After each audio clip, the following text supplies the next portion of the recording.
നമസ്തേ. മറുപടിയിലേക്ക് മാന്യപ്രേക്ഷകർക്ക് സ്വാഗതം. സഞ്ചാരിയും എഴുത്തുകാരിയും ബ്ലോഗറുമായ ശ്രീമതി രാജാ നന്ദിനിയാണ് മറുപടിയുടെ ഈ അധ്യായത്തിലെ അതിഥി. കശ്മീരിൽ പോയി കശ്മീരികളോടൊപ്പം താമസിച്ച് കശ്മീരിനെക്കുറിച്ചും അതുപോലെ കശ്മീരി ജനതയെക്കുറിച്ചും എഴുതിക്കൊണ്ടിരിക്കുകയാണ് ശ്രീമതി രാജാ നന്ദിനി. പഹൽഗാം ഭീകരാക്രമണത്തിൻ്റെ പശ്ചാത്തലത്തിൽ കാശ്മീരിനെ നന്നായി മനസ്സിലാക്കിയ ശ്രീമതി രാജാ നന്ദിനിയിൽ നിന്ന് നമുക്ക് ചില കാര്യങ്ങൾ ചോദിച്ചറിയാം. ശ്രീമതി രാജാ നന്ദിനിയെ മറുപടിയിലേക്ക് സ്നേഹാദരങ്ങളോടെ സ്വാഗതം ചെയ്യുന്നു. നമസ്തേ. മറുപടിയിലേക്ക് സ്വാഗതം. കാശ്മീരിൽ ഒരു മാസം എത്ര ദിവസമാണ് താമസിക്കുന്നത്? 15 ദിവസം എന്തായാലും മിനിമം ഒരു 20-22 ദിവസം വരെ താമസിക്കും. എന്തുകൊണ്ടാണ് കാശ്മീരിനെ ഇത്രയധികം ഇഷ്ടപ്പെടുന്നത്? ഞാനൊരു സഞ്ചാരിയാണ്. സോളോ ട്രാവലർ അല്ലേ? അതെ, 15 വർഷമായിട്ട് സഞ്ചാരിയാണ്. ഓൾ ഇന്ത്യ ഒറ്റയ്ക്ക് തന്നെ പോകുന്നത്. അപ്പോൾ ഇതൊരു ആളുകൾ ഭയപ്പെടുന്ന ഒരു പ്രദേശം, അതിമനോഹരമായ പ്രകൃതി. ഞാനൊരു നാച്ചുറലിസ്റ്റും കൂടിയാണ്. അപ്പോൾ കൂടുതൽ അതിനെക്കുറിച്ച് അറിയാനും എഴുതാനും പോകാൻ ഭയമുള്ളവരെ അങ്ങോട്ട് എത്തിക്കണമല്ലോ. അതൊരു സഞ്ചാരിയുടെ കടമയാണ്. തീർച്ചയായും. അപ്പം ഞാൻ കൂടുതൽ അവരെ ആ ഗ്രാമത്തിലുള്ളവരെന്നെ ഹെൽപ്പ് ചെയ്യുകയും കൂടെ ചെയ്യും. അങ്ങനെയാണ് ഞാൻ കൂടുതലും അങ്ങോട്ട് യാത്ര തുടങ്ങിയത്. ആദ്യ യാത്ര എപ്പോഴായിരുന്നു? 2016. 2016. ഓക്കെ. അപ്പം നരേന്ദ്രമോദി അധികാരത്തിൽ വന്ന സമയത്ത് വന്നേ പിന്നെയാണ്. പക്ഷേ ഡെവലപ്മെൻറ്റ് തുടങ്ങിയിട്ടില്ലായിരുന്നു. വളരെ ഇടുങ്ങിയ റോഡുകളും കറണ്ടില്ലാത്ത പരിസരങ്ങളും ഗ്രാമങ്ങളും എല്ലാമായിരുന്നു. അവിടെ നിന്ന് പിന്നെ പതുക്കെ ഞാൻ ആ ഡെവലപ്മെൻറ്റ് കണ്ടുകൊണ്ടിരിക്കുകയാണ്. അങ്ങനെ വലിയ തീവ്രവാദം നടക്കുന്ന സമയത്താണ് ഞാനവിടെ ഉള്ളത്. പലപ്പോഴും പല ബോംബിങ് അതൊക്കെ കണ്ടിട്ടുണ്ട്, അതിൻ്റെ ശബ്ദം കേട്ടിട്ടുണ്ട്, അനുഭവിച്ചറിഞ്ഞിട്ടുണ്ട്. ബഹളങ്ങളും ഹർത്താലുകളും അങ്ങനെയുള്ളൊരു ഭീകര പ്രദേശത്തായിരുന്നു വളരെ കാമായിട്ട് ഞാൻ സഞ്ചരിച്ചത്. കാരണം ലോക്കൽസ് എന്നെ ഹെൽപ്പ് ചെയ്യുമായിരുന്നു.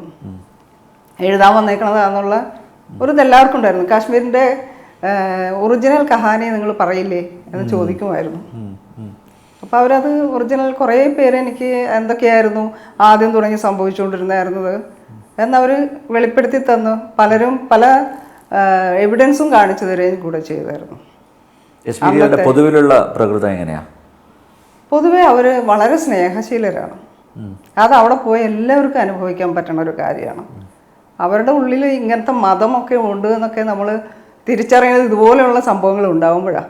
അതല്ലെങ്കിൽ എനിക്കൊന്നും മനസ്സിലായിട്ടില്ലായിരുന്നു.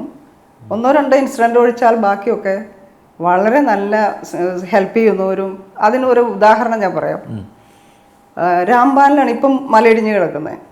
ആ സ്ഥലത്ത് എപ്പോഴും ഈ ഇടിച്ചിലുള്ളതാണ്. 2017 ഞാൻ പോകുമ്പോൾ ഞാൻ മാത്രമേ ഉള്ളൂ സോളോ ആയിട്ട്, ബാക്കിയൊക്കെ ഫാമിലീസ് ആയിരുന്നു, കാശ്മീരികളായിരുന്നു. അപ്പോൾ കേരളത്തിൽ നിന്ന് വന്ന ഒരു ഔട്ട്സൈഡറായിട്ട് ഞാൻ മാത്രമേ ആ വണ്ടിയിൽ ഉണ്ടായിരുന്നുള്ളൂ. മലയിടിഞ്ഞ് പോയിട്ട് വണ്ടി ഒന്നും മുന്നോട്ടില്ല. ഞാനിനി എന്ത് ചെയ്യും? ഞാനാണെങ്കിലും മുംബൈ തുടങ്ങിയുള്ള ഒരു ബാനിഹാൾ ബാരാമുള്ള ഒരു ട്രെയിനുണ്ട്, അതിൻ്റെ ഒരു എക്സ്പീരിയൻസിന് വേണ്ടിയാണ് പോയത്. പക്ഷേ അവിടെ എത്തണമെങ്കിൽ 6:30 ഈ വണ്ടി ക്ലോസ് ആവും, ഈ ട്രെയിൻ. അപ്പോൾ ഞാൻ എന്തായാലും അവിടെ എത്തില്ല. അപ്പോൾ ശ്രീനഗറിലേക്ക് വിളിച്ച് എൻ്റെ സുഹൃത്തിനോട് ചോദിച്ചപ്പോൾ പറഞ്ഞു, ധൈര്യമായിട്ട് അവിടെ ഇരുന്നോ, ഈ സ്ത്രീകളെ ഒരിക്കലും കാശ്മീരികൾ ഉപദ്രവിക്കില്ല, അങ്ങനെ പേടിക്കരുതെന്ന് പറഞ്ഞു. അപ്പോൾ എൻ്റെ അടുത്ത് ഇരിക്കുന്ന കുട്ടി, അവൻ കുരുക്ഷേത്ര യൂണിവേഴ്സിറ്റിയിൽ പഠിക്കുന്ന ഒരു കുട്ടി. അവൻ എന്നോട് പറഞ്ഞു, ദീദി എൻ്റെ വീട്ടിലേക്ക് പോരെ, ഞാൻ നാളെ റെയിൽവേ സ്റ്റേഷൻ കൊണ്ടാക്കി തരാം. അപ്പോൾ അതും ഞാൻ ഇങ്ങോട്ട് വിളിച്ചു വെച്ച് പറഞ്ഞു, ധൈര്യമായിട്ട് പോയിക്കോ, ഒരു കുഴപ്പമില്ല. കാരണം ഈ പറയുന്ന ബാനിഹാൾ എന്ന് പറയുന്നത് ഹോട്ടലുകളൊന്നും ഇല്ലാത്ത ഒരു സ്ഥലമാണ്. അങ്ങനെ ഞാൻ അദ്ദേഹത്തിൻ്റെ കൂടെ, ആ കുട്ടിയുടെ കൂടെ അന്ന് രാത്രി പോവാണ്. അതൊരു ഒരു പരിചയവും ഇല്ല. ഈ കുട്ടി പറഞ്ഞു, പേടിക്കാതെ എൻ്റെ കൂടെ പോരെ, എൻ്റെ ദീദിയായിട്ട് ഞാൻ കൊണ്ടുപോകുമെന്ന് പറഞ്ഞു. ഭീകരവാദം ഉള്ളതുകൊണ്ടും കൂടിയാണ് ആ കുട്ടി അങ്ങനെ പറഞ്ഞത്. അങ്ങനെ ഞാൻ ആ കുട്ടിയുടെ കൂടെ പോയി. പേടിപ്പിക്കുന്ന ഒരു വല്ലാത്തൊരു മലയിടിക്കലാണ് ആ കുട്ടിയുടെ വീട്. അപ്പോൾ എന്നെ ഞങ്ങളെ വിളിക്കാൻ വന്നത് കാറ് പോകുന്ന വഴി വരെ ഒരു 2-3 ലോഹയൊക്കെ ഇട്ട ഈ ഫാരൻ ലോഹ, അതിനെ പറയുന്നത് ഫാരൻ എന്നാണ്. ഈ ഫാരനിട്ട ആൾക്കാർ, ഞാൻ ഭീകരവാദികളെ നമ്മൾ കണ്ടിട്ടുള്ള അതേ യൂണിഫോമാണ് ഇവർ ഇട്ടിരിക്കുന്നത്. യൂണിഫോം എന്ന് പറഞ്ഞാൽ ഞാൻ ഉദ്ദേശിക്കുന്ന ഈ ഫാരനാണ്, താടിയും ഈ തൊപ്പിയും. അപ്പോൾ ഞാൻ ശരിക്കും പേടിച്ചു. അപ്പോൾ ഈ കുട്ടിക്ക് മനസ്സിലായി എനിക്ക് പേടിയുണ്ടെന്ന്. അപ്പോൾ കുട്ടി പറഞ്ഞു ഒട്ടും പേടിക്കണ്ട കേട്ടോ എന്ന് പറഞ്ഞു. ഞാൻ പിന്നെ ഒരു ധൈര്യത്തിന്, ഒരു സഞ്ചാരിക്ക് അങ്ങനെ ധൈര്യപ്പെടാനേ പറ്റൂ. അങ്ങനെ ഞാൻ പോയി, ഇവരുടെ കൂടെ പോയി. അതിമനോഹരമായ ഒരു കൊച്ചു വീട്ടിൽ നല്ല നല്ല സ്നേഹമുള്ള അച്ഛനും അമ്മയും ഒക്കെയുള്ള ഒരു വീട്ടിലേക്ക് കൊണ്ടുപോയി. എന്നെ നല്ല തണുപ്പായിരുന്നു. 2-3 ബ്ലാങ്കറ്റൊക്കെ ഇട്ട് പുതപ്പിച്ച് കാങ്ക്രീയൊക്കെ വെച്ച് തീ കൊളുത്തി കനലിൽ ചൂടൊക്കെ തന്ന് അവരെന്നെ നോക്കി. പിറ്റേന്ന് വളരെ പാവപ്പെട്ടൊരു വീടാണ്, ഒരു ഡെവലപ്മെൻറ്റും ഇല്ല. 2 നദികൾ ക്രോസ് ചെയ്ത് ആണ് ഞാൻ കുത്തനെയുള്ള ഇറങ്ങി പിറ്റേന്ന് ആ കയറ്റം കയറിയൊക്കെ പോയത്. വളരെ ഇതായിട്ട് അവരെന്നെ നോക്കി. പിറ്റേന്ന് ബാനിഹാളിൽ റെയിൽവേ സ്റ്റേഷൻ കൊണ്ടാക്കി. പക്ഷേ അവർ ക്യാമറ എടുക്കരുത്, ഔട്ട്സൈഡറാന്നുള്ള ഒരു ഇതും വേണ്ട. ഔട്ട്സൈഡർ വന്നു വെച്ചാൽ കുഴപ്പമൊന്നുമില്ല, പക്ഷേ ഹെസിറ്റേറ്റ് ചെയ്യുക. അവർക്ക് എപ്പോഴും സംശയമാണ്, ഇത് മെസ്സേജ് പാസ് ചെയ്യാനുള്ള ആൾക്കാരാണോ എന്നുള്ളൊരു സംശയം അവർക്കുണ്ടാവും. അതുകൊണ്ട് കൂടുതലും ഞാൻ തലയിൽ കൂടെ ഇതൊക്കെ ഇട്ട് ചുരിദാറൊക്കെ ഇട്ട് ഒറ്റയ്ക്ക് പോകണതല്ലേ, അപ്പോൾ ഒരു സുരക്ഷിതത്വം ഫീൽ ചെയ്യാൻ വേണ്ടി ഔട്ട്സൈഡർ എന്നുള്ള പോലെ നടക്കാതിരിക്കണതാണ് നല്ലതെന്ന് എനിക്കറിയാമായിരുന്നു. അങ്ങനെ പോവും, ആർക്കും ഒരു പ്രശ്നവും ഉണ്ടായിരുന്നില്ല. എൻ്റെ അനുഭവത്തിൽ ഇപ്പോൾ 9 വർഷമായില്ലേ, അങ്ങനെ ഒന്നും എനിക്ക് അനുഭവമില്ല. അപ്പോൾ ഏത് മേഖലകളിലൊക്കെയാണ് താമസിച്ചിരുന്നത്? ഞാൻ പ്രശ്നം നടക്കുന്ന പല മേഖലകളിൽ പോയിട്ടുണ്ട്. ഷോപ്പിയാൻ, ബാരാമുള്ള, അനന്തനാഗ്, പിന്നെ കുപ്വാര, പുൽവാമ, എല്ലാവിടെയും ഈ പ്രശ്നം നടക്കുന്നിടത്ത് തുടങ്ങി. കുപ്വാരയാണെന്ന് തോന്നുന്നു കൂടുതൽ സെൻസിറ്റീവ് ആയിട്ടുള്ള സ്ഥലം അല്ലേ? കുപ്വാര അതിഭീകരമായ അവസ്ഥയിലായിരുന്നു. ഇപ്പോൾ അവിടെയും പ്രശ്നമൊന്നുമില്ല. ഇപ്പോൾ കുപ്വാരയിൽ ഇവർക്ക് കടന്നു കയറാൻ പറ്റുന്ന ഒരു അതെ അതെ, കുപ്വാര മൗണ്ടനാണ് ഏറ്റവും പാകിസ്ഥാൻ എന്നുള്ള പൊക്കം കുറഞ്ഞ മൗണ്ടൻ ഉള്ളത് അവിടെയാണ്. അപ്പോൾ അതിലെയാണ് ആയുധം കള്ളക്കടത്ത് വരുന്നത്. അങ്ങനെ ഒരു സംഭവം എനിക്ക് ഉണ്ടായിട്ടുണ്ട്. ഞങ്ങൾ കുപ്വാര കാണാൻ പോയത് കുനൻ പുഷ്പര എന്ന് പറയുന്ന 2 ഗ്രാമങ്ങളിൽ നമ്മുടെ കോൺഗ്രസ് ഭരണകാലത്ത് സംഭവിച്ച ഒരു വലിയ അത്യാഹിതമുണ്ട്. അവിടെ നിന്നാണ് ശരിക്കുള്ള തീവ്രവാദം തുടങ്ങുന്നത്. അപ്പോൾ അവരെ പീഡിപ്പിക്കുകയൊക്കെ ചെയ്തിട്ടുണ്ട്. കുനൻ പുഷ്പര നമുക്ക് ഗൂഗിളിൽ ചെയ്താൽ കിട്ടും. അപ്പോൾ അത് കാണാനും അവരുടെ നേർക്കാഴ്ചയ്ക്ക് വേണ്ടിയാണ് ഞങ്ങൾ അവിടെ പോയത്. പക്ഷേ ഞങ്ങളുടെ വണ്ടി ഡൽഹി രജിസ്ട്രേഷൻ വണ്ടിയായിരുന്നു അത്. അതിനെ ആളുകൾ വളഞ്ഞു. എന്നിട്ട് പിന്നെ ഞാൻ എൻ്റെ മനുഷ്യാവകാശ കമ്മീഷൻ്റെ ഒരു കാർഡ് ഉണ്ടായിരുന്നു എൻ്റെ കയ്യിൽ, അത് കാണിച്ചു. ഞാൻ പറഞ്ഞു ഇവിടെ ഇതൊക്കെ അറിയാൻ വേണ്ടി വന്നതല്ലാതെ വേറെ ഒന്നും. അപ്പോഴാണ് അവർ എല്ലാം പറഞ്ഞു തന്നു, എന്തൊക്കെയാണ് അവിടെ സംഭവിച്ചതെല്ലാം പറഞ്ഞു തന്നു. തിരിച്ചു വരുമ്പോൾ ആയുധ കള്ളക്കടത്ത് ആയുധമായിട്ട് ഒരു വണ്ടി വരുന്നുണ്ട് എന്നുള്ള മെസ്സേജ് കിട്ടിയിട്ട് റോട്ടിൽ കുപ്വാര റോഡ് ഇങ്ങനെ ഗേറ്റ് വെച്ച് അടച്ചിരിക്കുക. അപ്പം അതിങ്ങനെ അടച്ചുകൊണ്ടിരിക്കുക. അപ്പം ഞാൻ പറഞ്ഞു ഞാൻ ഒറ്റയ്ക്കുള്ളൂ, എന്നെ ഒന്ന് കടത്തി വിടുമെന്ന് വെച്ചപ്പോൾ ഇല്ല, നിങ്ങൾ അപ്പുറത്ത് കൂടെ. അപ്പോൾ അതിലേ പോവുകയാണെങ്കിൽ ഹന്ദുവാര വഴി പോകുമ്പോൾ 32 കിലോമീറ്റർ ചുറ്റി പോകണം, ശ്രീനഗർ. അതെ. അപ്പോൾ അത് എന്നെ പോലെ ഒരാൾ എങ്ങനെ പോകും? അതും നേരത്തെ ഇവർ പറഞ്ഞു കേട്ടിട്ടുണ്ട്, ഭീകരവാദികൾ ഒളിത്താവളങ്ങളാണ് അവിടെയൊക്കെ. അപ്പോൾ അതിലേ എങ്ങനെ പോകും? ഞാൻ ഇവരോട് നിർബന്ധിച്ചു, ഞാൻ ഒറ്റയ്ക്കുള്ളൂ, ഞാൻ കേരളത്തിൽ നിന്ന് വരുന്നതാണ്, എന്നെ ഒന്ന് കടത്തി വിടണമെന്ന് പറഞ്ഞപ്പോൾ അവർ പറഞ്ഞു ഇനിയൊക്കെ ഓൺ റിസ്കിൽ വേണം പോകാമെന്ന് പറഞ്ഞ് തുറന്നു തന്നു. ഞങ്ങളുടെ വണ്ടി പോയി കുറച്ചങ്ങത്തൊരു 1 കിലോമീറ്റർ എത്തിയിട്ടുള്ളൂ. തൂക്ക് പിടിച്ചിട്ട് ഒരു 5-6 പേരെ അങ്ങോട്ട് കാറ് വളഞ്ഞു. അപ്പോഴേക്കും ഞാൻ എൻ്റെ ബുർഗയൊക്കെ മാറ്റി. ഞാൻ പറഞ്ഞു ഞാൻ കേരളത്തിലെ എഴുത്തുകാരിയാണ്, ഇങ്ങനെ കുപ്വാര അന്വേഷിച്ച് പോയതാണെന്ന് പറഞ്ഞപ്പം ഈ ആയുധം കള്ളക്കടത്ത് വരുന്നുണ്ട് എന്ന് അറിഞ്ഞിട്ട് ഗേറ്റ് അടച്ചതിന് ശേഷം വരുന്ന അവരെ ഇൻഫോം ചെയ്തിട്ടുണ്ടായിരുന്നു ഗേറ്റ് അടക്കുകയാണെന്നുള്ളത്. അതിന് ശേഷം വരുന്ന വണ്ടിയല്ലേ, അപ്പൊ ഇതായിരിക്കും ആ വണ്ടി എന്ന് വിചാരിച്ചിട്ടാണ് ഇവര് ഫോഴ്സ് അല്ലേ. ഫയർ ചെയ്തെങ്കിൽ നമ്മൾ എന്താ വരുന്നത്? അവർ പറഞ്ഞു നിങ്ങളുടെ ഭാഗ്യം കൊണ്ട് രക്ഷപ്പെട്ടതാന്ന് പറഞ്ഞു. അങ്ങനെ ഒരു ഇൻസിഡൻറ്റിൽ നിന്ന് ഞാൻ അങ്ങനെ രക്ഷപ്പെട്ടിട്ടുണ്ട്. പിന്നെ പ്രാർത്ഥിച്ചിട്ടൊരു പോക്കായിരുന്നു. ശ്രീനഗർ എത്തിയപ്പോഴാണ് ജീവൻ നേരെ വീണേ. ഇതൊരു അനുഭവമാണ് എൻ്റെ ഈ ഭീകരവാദത്തിൻ്റെ നേർക്കാഴ്ചയാണ് അത്. ഈ ഷെല്ലിംഗ് ഒക്കെ കണ്ടിട്ടുണ്ടോ?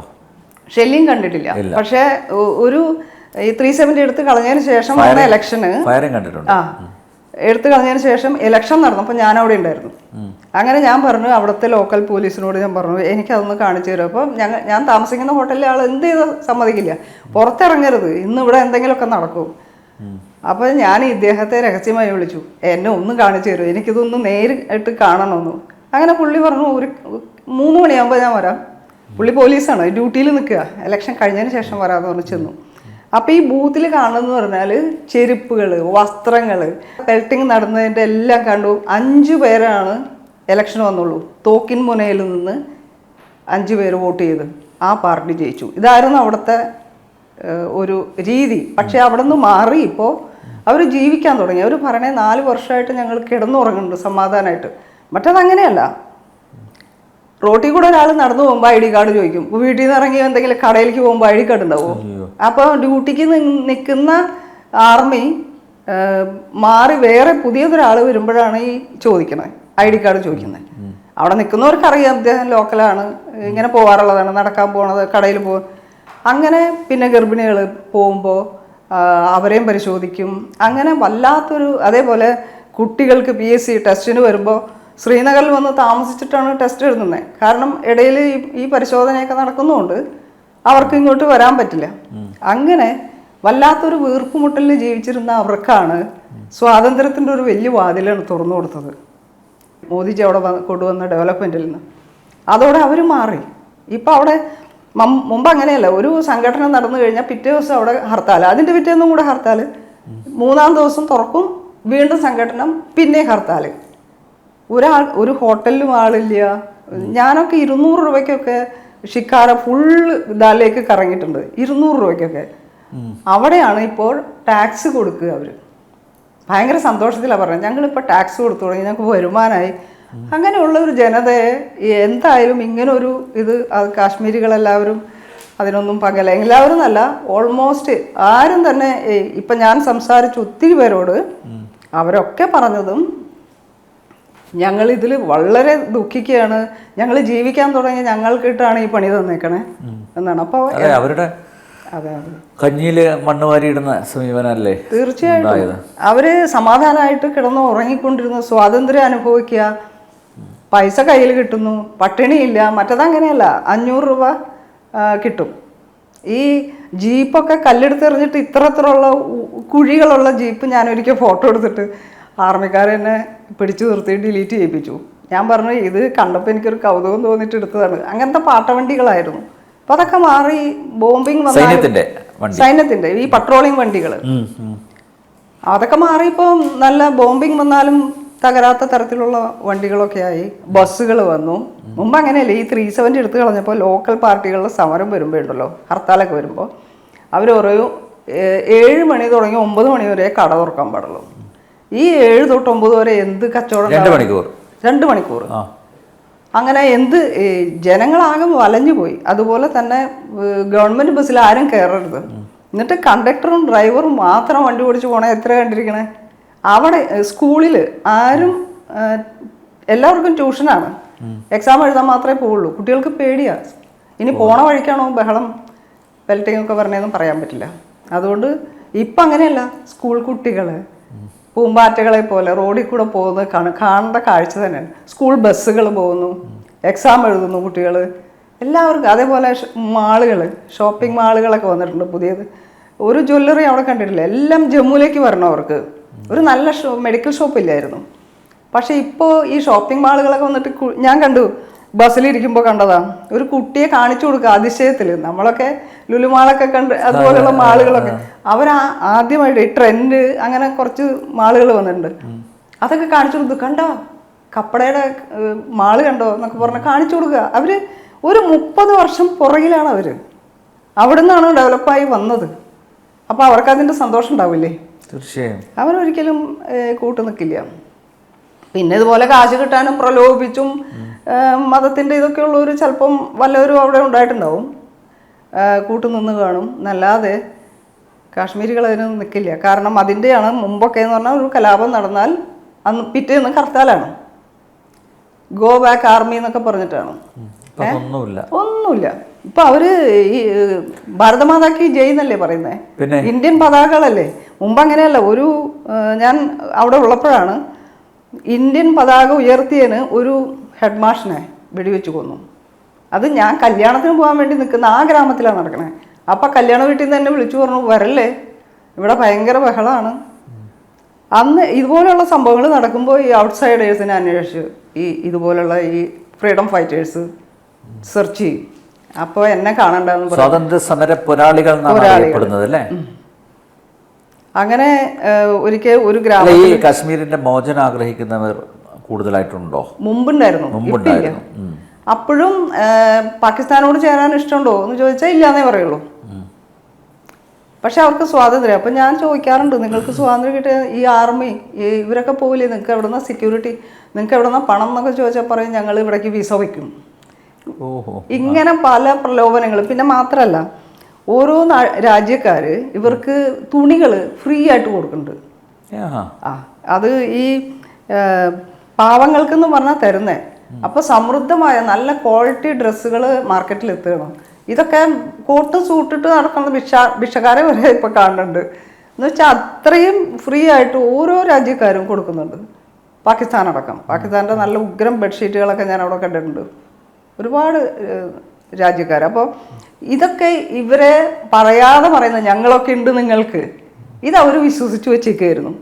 പക്ഷെ ഇപ്പം അവർക്ക് മനസ്സിലായി ആരുമല്ല, ഇന്ത്യ തന്നെ ഞങ്ങൾക്ക് സഹായത്തിനുണ്ടാവുള്ളൂ എന്ന് അവർക്ക് ഇപ്പോൾ റിയലൈസ് ചെയ്തിട്ടുണ്ട്. ഈ പഹൽഗാം ഇൻസിഡൻറ്റ് എങ്ങനെയാണ് അത് ഉണ്ടായത്? ഇപ്പോൾ സൈന്യത്തിൻ്റെ വീഴ്ചയാണെന്ന് പറയുന്നുണ്ട്, സെക്യൂരിറ്റി ലാപ്സസ്, ഇൻ്റലിജൻസ് ഫെയിലിയർ എന്നൊക്കെ പറയുന്നുണ്ടല്ലോ. പഹൽഗാം ഏരിയയിൽ പലതവണ പോയിട്ടുണ്ടാവും അല്ലേ? ഞാൻ പോയിട്ടുണ്ട്, ഞാൻ പലതവണ പോയിട്ടുണ്ട്. അത് ഈ പറയുന്നത് പോലെ മിനി സ്വിറ്റ്സർലാൻഡ് ആണോ? അത്രയ്ക്ക് ഭംഗിയൊന്നും ഇല്ല, വാസ്തവം അതാണ്. പക്ഷേ ഈ ആദ്യമായിട്ട് കാണുന്നവർക്ക് തോന്നുമായിരിക്കും.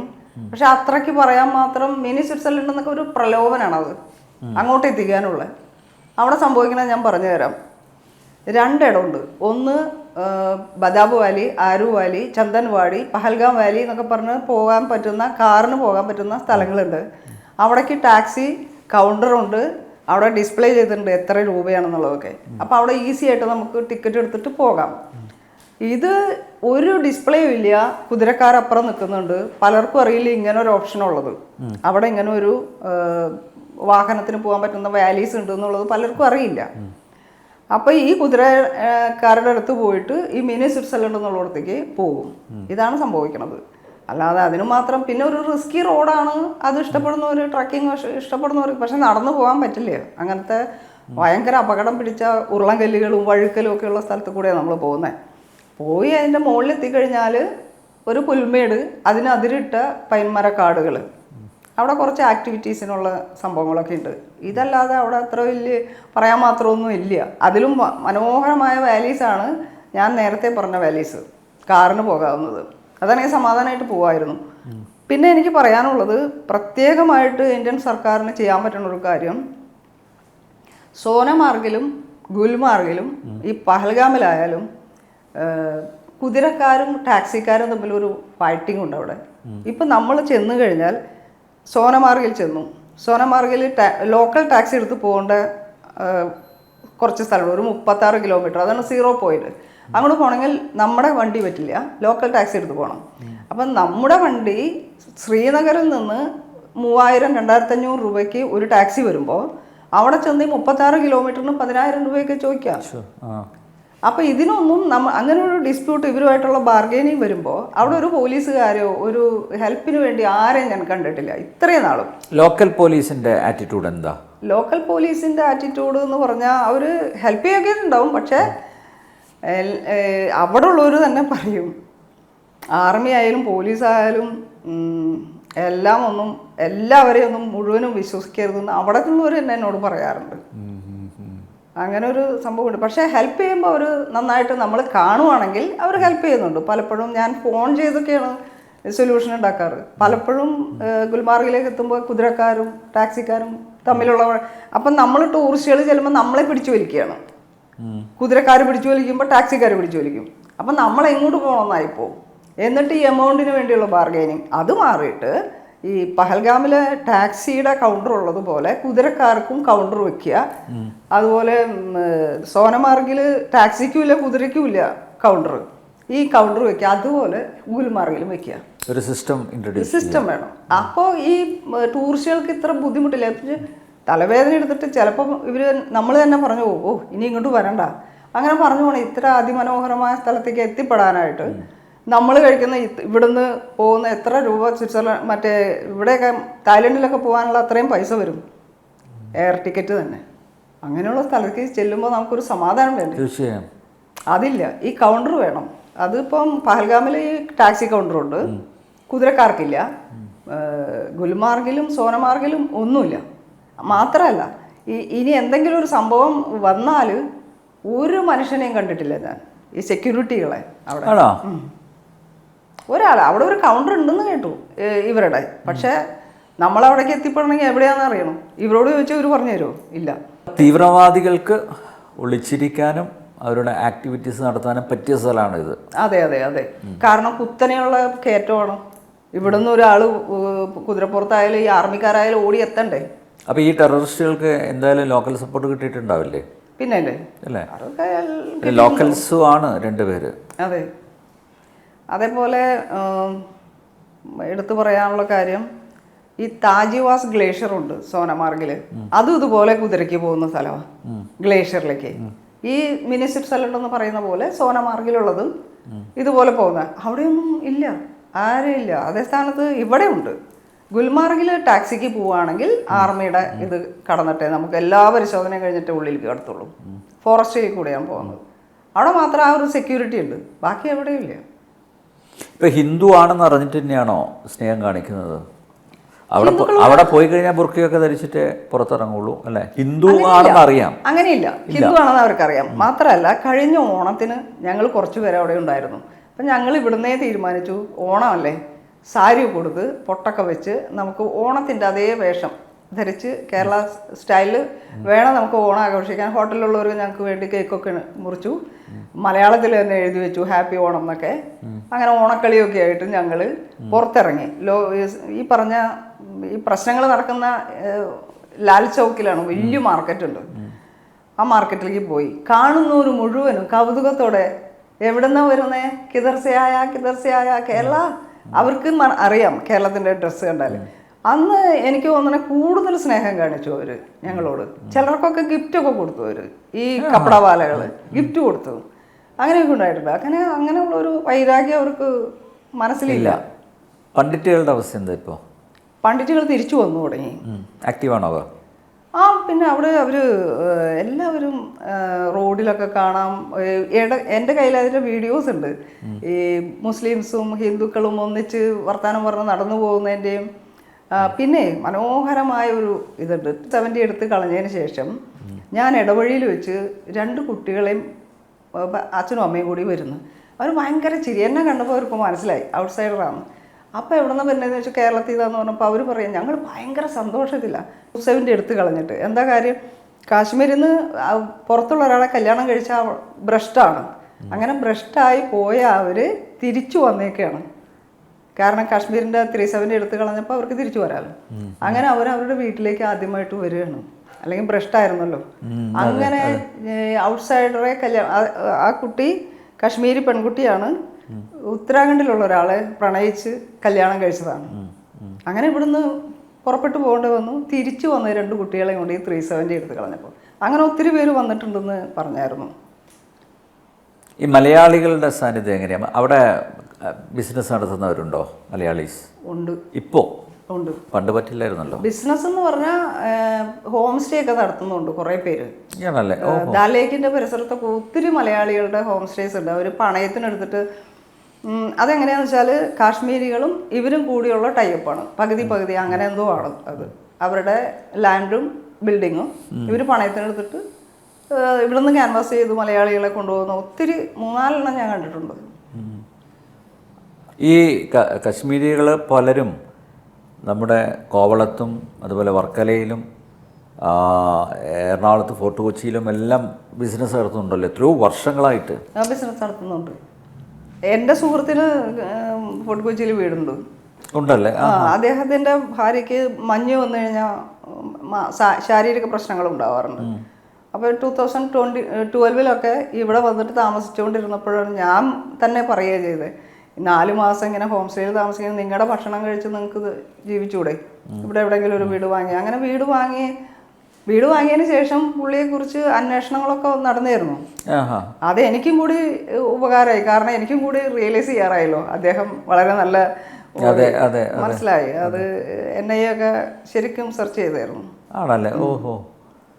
ഇവരുടെ വീടുകളിൽ താമസിച്ചിരുന്നല്ലോ അല്ലേ? ഓ, നേരത്തെ ഒരു അനുഭവം പറഞ്ഞു. പൊതുവിൽ എങ്ങനെയാണ് ഇവരുടെ ജീവിത രീതി? ഇവരെല്ലാം ടൂറിസത്തിൽ ഡിപ്പെൻഡ് ചെയ്ത് ജീവിക്കുന്നതാണോ? മാത്രമല്ല എനിക്ക് തോന്നുന്നു വുളൻ ക്ലോത്ത്സ് നിർമ്മാണം അതൊക്കെ ഉണ്ടെന്ന് തോന്നുന്നല്ലേ? പഷ്മിന ഷാള് നിർമ്മിക്കുന്നുണ്ട്, കരകൗശല വസ്തുക്കളുണ്ട്, കാങ്കടി പോലത്തെ ഈ എന്താ പറയുക ഈറ്റ പോലത്തെ ഒരു സാധനം അവിടെ വേറെ ഒരു സംഭവമാണ്. അത് വെച്ചിട്ട് അവരിങ്ങനെ ഉണ്ടാക്കി വിൽക്കുന്നവരുണ്ട്, കൃഷി ചെയ്യുന്നവരുണ്ട്. അവിടെ നല്ല ഡിഗ്രിക്കാരൊക്കെ കൃഷി ചെയ്തുകൊണ്ടിരിക്കുകയാണ്.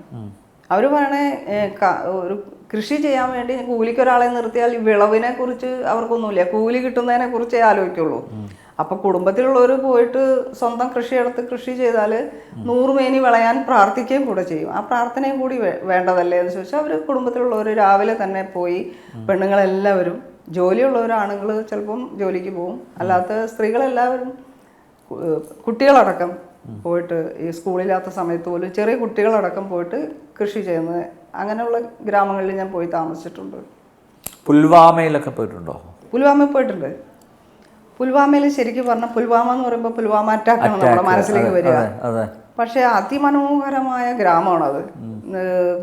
നെൽപ്പാടങ്ങളും പൈൻമരങ്ങളല്ല, പോപ്ലർ, വില്ലോ, ഇങ്ങനെയുള്ള മരങ്ങളും. വില്ലോ ഏറ്റവും ക്വാളിറ്റിയുള്ള ബാറ്റ് ഉണ്ടാക്കുന്നത് അവിടെയാണല്ലോ, കാശ്മീരിലാണ്.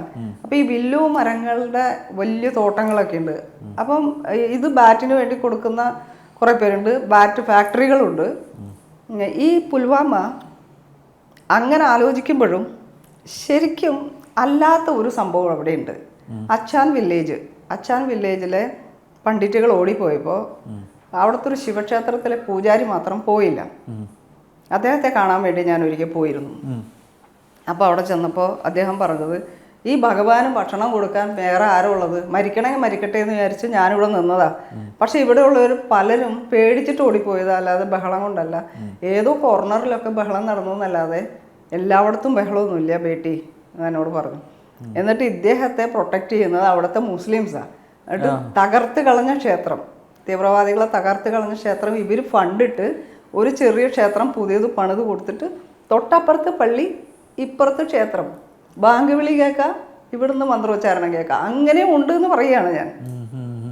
അങ്ങനെ വളരെ സൗഹാർദ്ദത്തിൽ അവരവിടെ. അപ്പോൾ അദ്ദേഹത്തോട് പറഞ്ഞു, ഞാനിവിടെ വളരെ സംതൃപ്തനാണ്. ഇപ്പം ക്ഷേത്രം പുതുക്കി പണിതപ്പോൾ എൻ്റെ ബന്ധുക്കളൊക്കെ ഇവിടെ വരുന്നുണ്ട് ക്ഷേത്രത്തിൽ എന്ന് പറഞ്ഞു. അങ്ങനെ എല്ലാവരുടെയും ബഹളമൊന്നുമില്ല. പിന്നെ പണ്ഡിറ്റുകളെ തിരിച്ചുകൊണ്ട് താമസിപ്പിച്ചേക്കണോടത്ത് ഒരു 450 ഫ്ലാറ്റുകൾ. ആ സമുച്ചയത്തിൽ ഒരിക്കൽ ഞാൻ പോയിട്ട് പെട്ടുപോയി കേട്ടോ. കാരണം അത് വളരെ സീക്രട്ടായിട്ട് അവരെ താമസിപ്പിച്ചിരിക്കുക. കാരണം ഈ ഫിലിമിൽ കാണുന്ന ആ കഥാപാത്രങ്ങളൊക്കെ അവിടെ ഉണ്ട്. സോളോ സഞ്ചാരിയും എഴുത്തുകാരിയും ബ്ലോഗറുമായ ശ്രീമതി രാജാ നന്ദിനിയുമായുള്ള അഭിമുഖം ഇവിടെ പൂർണ്ണമാകുന്നില്ല. വീണ്ടും അടുത്ത ആഴ്ച ഇതേ ദിവസം ഇതേ സമയം.